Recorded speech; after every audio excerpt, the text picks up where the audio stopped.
Russian authorities have reported a drone attack in the city of Kursk. A fire broke out when the drone had hit a railway station. At least 5 people were injured. Russia added that Ukrainian drones had struck 3 separate regions on Sunday. 2 of Moscow's airports were temporarily closed to divert flights. The Rostov region also reported a drone strike. This region shares a border with Ukraine. Danish Prime Minister Mette Frede-Riksen has said that the country will supply Ukraine with 19 F-16 fighter jets. 6 of these fighter jets will be sent around the new year. The Netherlands has also promised to provide Ukraine with the F-16s. The country has a total of 42 F-16 fighter jets in its fleet, and it is not known how many will be given to Ukraine. This is the first real pledge by Ukraine's allies to provide it with the jets that it has been demanding for months now.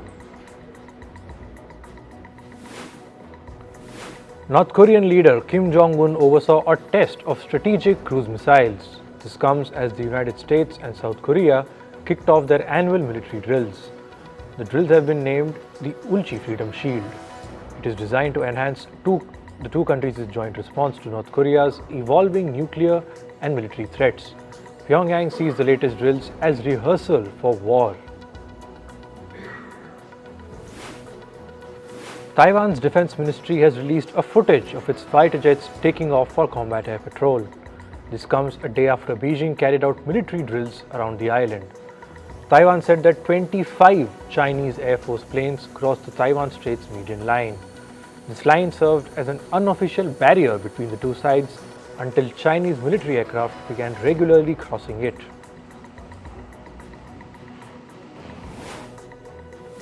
Kazakhstan's president is visiting Vietnam. This trip comes after his Vietnamese counterpart, Vo Van Thung, invited him. The two countries hope to boost bilateral ties, particularly in trade and economy. This is the first time a Kazakh president is visiting Vietnam in 12 years.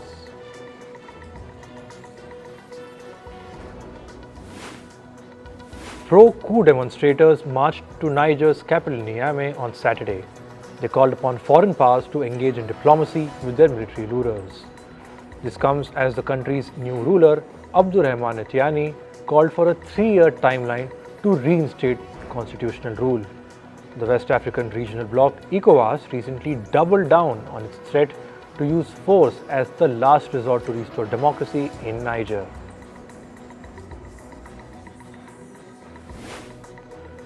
Cambodia's king, Norodom Sihamoni, inaugurated the country's new parliament on Monday. This comes weeks after Cambodia concluded its general election in July. The outgoing Prime Minister Hun Sen and his son and incoming Prime Minister Hun Mane also attended the ceremony. Cambodia's parliament will vote to approve the new government cabinet members on Tuesday. The swearing-in ceremony will take place on Tuesday at the Royal Palace. People in the South American nation of Ecuador have cast their votes amid unprecedented violence. The election was held days after presidential candidate Fernando Villavicencio was assassinated. More than 100,000 police officials and soldiers were deployed to ensure that voting takes place peacefully. So far, no candidate has received enough support to be declared a winner. Former US President Donald Trump will skip the first Republican presidential debate. He argued that Americans know him well and he does not need to debate with his political rivals. The first debate for the 2024 Republican presidential nomination will happen on Wednesday in the US state of Wisconsin. According to an opinion poll, 62% people are likely to vote for Trump even though he has been indicted 4 times this year.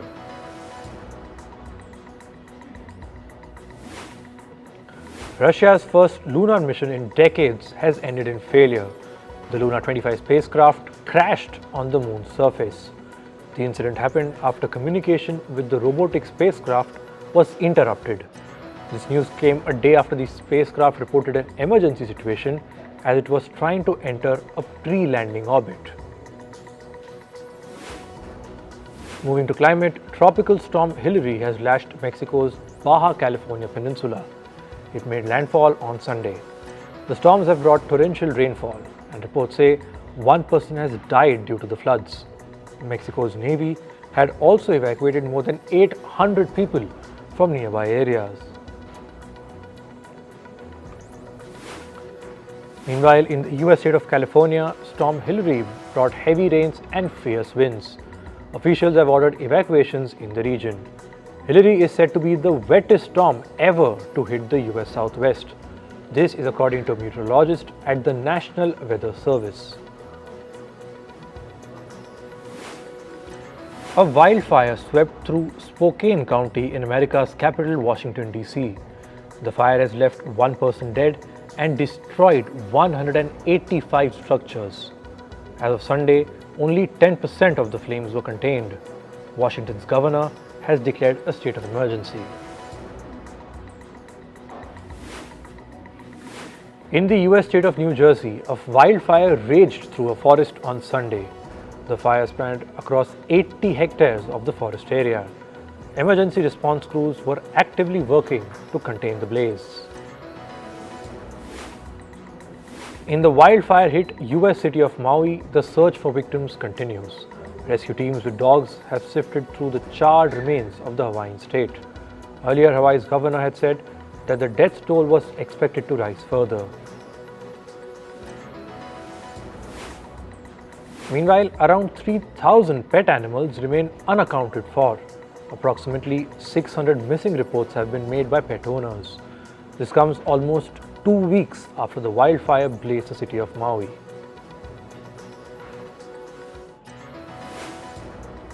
Canada's Prime Minister Justin Trudeau has called the country's wildfire situation, quote-unquote, extraordinarily serious. He said that the federal government is actively coordinating with regional and local governments. This is to protect residents and property. Trudeau also vowed that the government will help rebuild the fire-hit communities. Meanwhile, Canada's British Columbia has declared a state of emergency. The province has ordered the evacuation of 15,000 families in the region. Officials have urged the public to cancel non-essential travel to fire-affected areas. The World Meteorological Organization has warned that the summer of extremes is still ongoing. This comes as several European countries brace for a new heat wave. Meanwhile, heat and dry weather have contributed to unusually severe wildfires in Canada.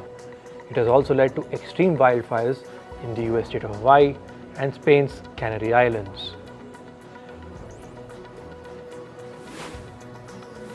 Sea levels in the Southwest Pacific are rising faster than the global average.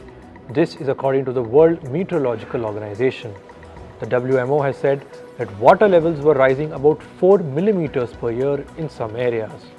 This is a threat to low-lying islands in the region. Over time, this could lead to islands getting flooded.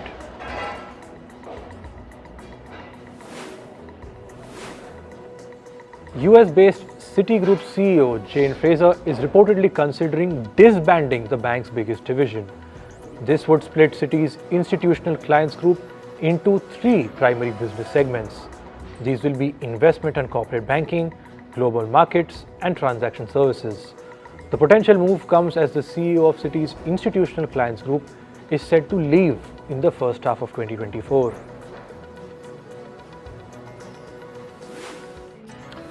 Chipmaker Intel is slashing at least 140 jobs in another round of layoffs. The positions will be eliminated from its US operations. This will take effect at the end of this month. Back in May, Intel had announced its plan to cut jobs. It had said then that the move would help the company mitigate costs amid a challenging macroeconomic environment.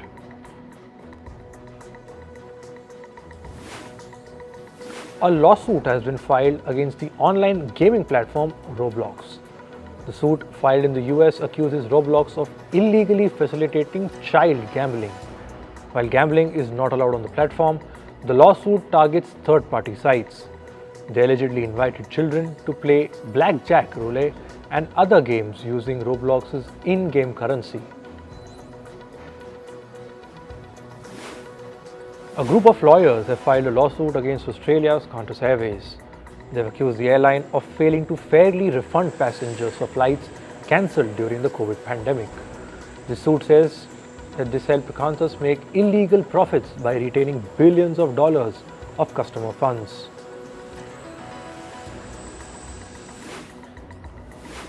California's auto regulator is investigating car maker General Motors' Cruise robotaxi. This is over a recent crash. Last week, a Cruise robotaxi crashed into an emergency vehicle in San Francisco. The regulator had also asked Cruise to immediately reduce its fleet of vehicles by 50%. Just last week, California voted to allow the round-the-clock operations of robotaxis. Tesla has obtained new information regarding a data breach that took place in May this year. The breach compromised the information of more than 75,000 people. The company says it has found that 2 former employees were involved in the breach. Tesla has filed lawsuits against the employees.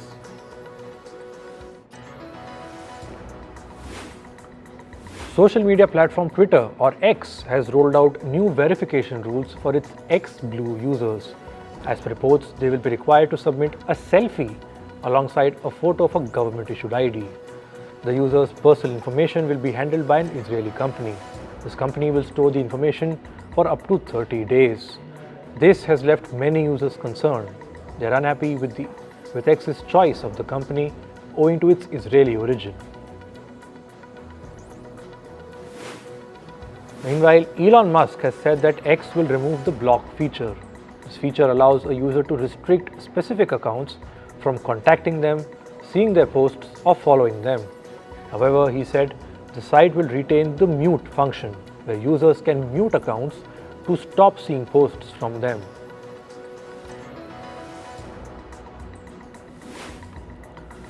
Somalia has banned TikTok, messaging app Telegram, and online betting website 1xBet. This is to limit the spread of quote-unquote horrific content and propaganda. The country's communications minister said that terrorists use these platforms to spread misinformation. The internet service providers have been given until the 24th of August to comply with the orders. The Canadian government has asked Meta platforms to lift a ban on domestic news from its platforms. The government says this will allow people to share information about wildfires in the country. Earlier this month, Meta started blocking news on Facebook and Instagram for all users in Canada. This was following a new law requiring internet giants to pay publishers when their platforms displayed news articles. Moving to sports, in cricket, the BCCI has announced India's 17-member squad for the Asia Cup. The side will be headed by Rohit Sharma. Batter KL Rahul and Shreyas Iyer are back in the list. Both Rahul and Iyer were on a break due to an injury. Bowler Jasprit Bumrah is also back to the 50-over format. The first match of the Asia Cup is on the 30th of August between Pakistan and Nepal.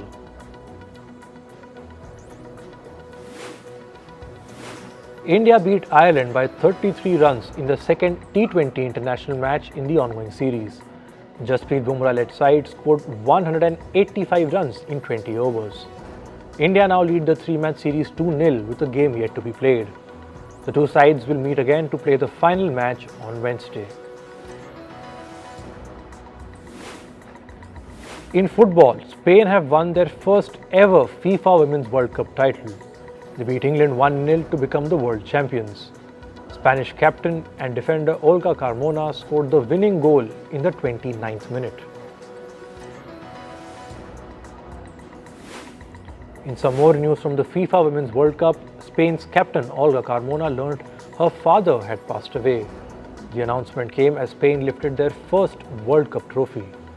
Carmona's only goal in the final earned Spain their victory over England. Her family had reportedly kept the news away from her so that she can focus on the match. Manchester City beat Newcastle United 1-0 in the English Premier League on Sunday. Man City forward Julian Alvarez scored the only goal of the match. The defending champions will next play Sheffield United on Sunday.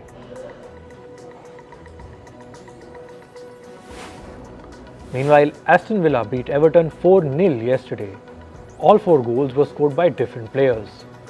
The second goal was a penalty converted by Brazilian midfielder Douglas Luiz. Villa will now travel to Burnley next Sunday. US football club Inter Miami clinched the League's Cup trophy on Saturday. They beat Nashville on penalties. Lionel Messi gave Miami the lead with the opening goal in the 23rd minute. Nashville's Fafa Picault scored in the second half to level the match. Nothing separated the two teams at the end of regular play, and sending the match into a penalty shootout. Miami then defeated Nashville SC 10-9 on penalties. In tennis, men's world number 2 Novak Djokovic took his revenge on world number 1 Carlos Alcaraz in the Cincinnati Open on Sunday.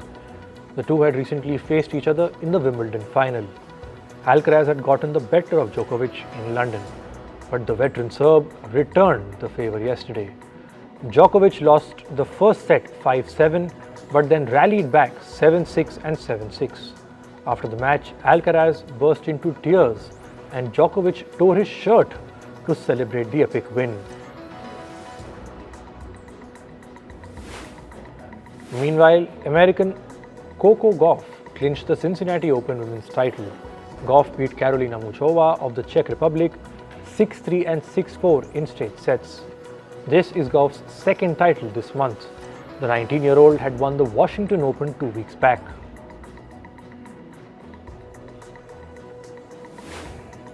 America's Noah Lyles won the 100-meter race at the 2023 World Athletics Championships in Budapest yesterday. Lyles reached the finish line in 9.83 seconds. This is the fastest 100-meter time clocked this year. Moving to entertainment, after ruling the box office for 4 weekends, the Barbie movie has now fallen to the second place. DC's superhero film Blue Beetle has now taken the top spot. Blue Beetle opened to an estimated $26 million in North America. The film earned $18 million in 63 international markets, bringing its overall box office collection to about $44 million. Major Hollywood studios and Writers Guild of America are all set to meet this week for negotiations. This comes after the Hollywood studios presented their counter-offer to the striking writers last week. The two sides met about 4 times last week. This comes as the WGA strike has entered its 109th day.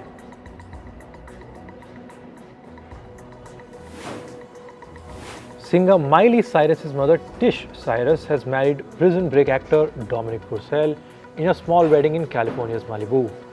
Miley Cyrus and her sister Brandy Cyrus were bridesmaids. Tish Cyrus announced her engagement to the actor more than a year after she filed for a divorce from her former husband, Billy Ray Cyrus. The two separated after almost 30 years of marriage.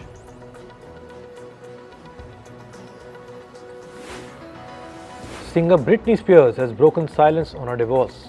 Spears said that she had been playing it strong for way too long in private. She also noted that what she posts on social media may seem perfect, but it is far from reality. Spears' husband, Sam Asghari, recently filed for divorce citing irreconcilable differences. This happened just 14 months after their marriage. American media personality Khloe Kardashian's friend Khadija Haq has announced a split with her husband Bobby McRae. The two have 3 children together and are separating after 13 years of marriage. McRae also has an 18-year-old son from his previous relationship. Haq and McRae have been notoriously private about the relationship despite being together for a decade or over a decade. Lizzo's dance crews Big Girl and Big Boy are showing their support for the singer. This comes after she faced a lawsuit filed by some of her former dancers. In an open letter, the crew members said, "Thank you Lizzo for shattering limitations and kicking in the doorway for the dancers." Lizzo has been accused of sexual harassment and creating a toxic work environment.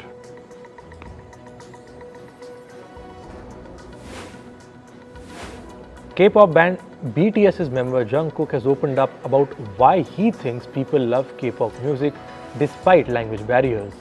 He said K-pop is a pleasure to the eyes and the ears. There are a lot of related elements and contents.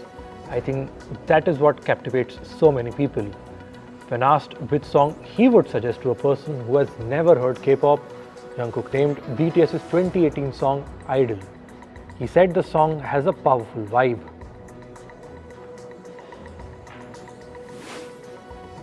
Meanwhile, another member of BTS, RM, has shared a powerful message with fans worried about gaining weight. RM said, and I quote, "It is okay.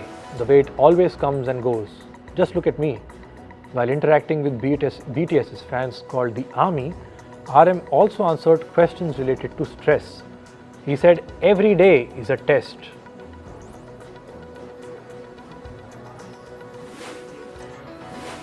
Internet personality Lil Tay's mother, Angela Tian, has broken silence over her death hoax. Talking about the custody of her children, Tian said, and I quote, "This experience has put us in a constant state of severe depression. Tian and Tia's father, Christopher Hope, have been engaged in a custody battle for several years now." The latest statement comes days after Lil Tay and her brother were announced dead on social media. Days later, Tay confirmed she is alive and safe. And finally, actor Ron Cephas-Jones has died at the age of 66. He died due to a long-standing pulmonary issue. The actor was famous for his roles in the hit drama series This Is Us. Cephas-Jones played the role of William Hill. Actor Mandy Moore, who played Rebecca Pearson in the show, paid an emotional tribute to her co-star. She said getting to know and work with Ron on the wild ride of This Is Us was the greatest gift.